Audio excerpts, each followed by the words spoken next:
sa mga hari sa lupa. Walang ibang kundi yung Roma. At Bibig.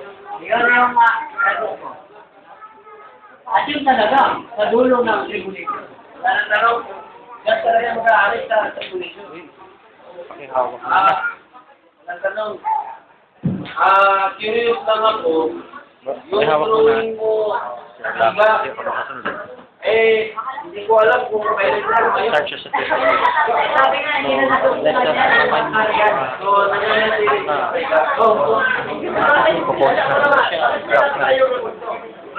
ko lang yun para din. Kasi, ito, sabi nito, mayroon ano, ito gold, ito gold. Tapos ito, bakal, ay, plate. Alam mo ba yung plate? Ito, at saka yung malahin ng mga tao, sa Daniel ko. Ayaw ka na, ito yung bakal. Yung ating safety, nakakadurog yan. Didikdikin ng mga banal, papatayin mga banal, luluray ng mga banal sa pamagitan ng mga ganyan. Ayun, play. Yung play. Ayan nga yan. Yung drawing mo nakahiga, pero yung RTC ngayon nakatayo ngayon eh. Okay lang. Kasi sabi mo, dahil siya nakahiga, ngayon ang nakatayo yung RTC. Hindi pa siya nakahiga ngayon, nakatayo. Ano ito? Symbol lang po, symbol. Pero, nakatayo talaga ito. From Pergam yan.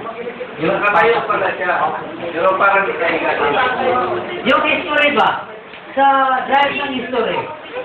Yan. Kasi si Nebuchadnezzar, anong panahon? 606 BC, di ba? Naghari siya.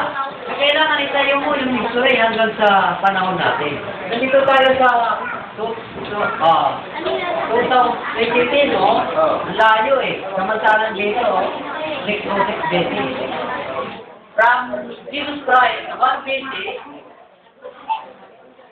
to 606 BC. At siya, papunta kay Eda, hanggang 2000 BC. Mula dito sa bakal, hanggang sa play. Roman Empire. Mula sa dito, pababa, Roman Empire yan. Pagdating dito sa kalagitnaan ng 325 gilid, papasin na. Yan yung umiirang na yan. Hanggang dito sa place of the week, papasin. Yan. Nakamura?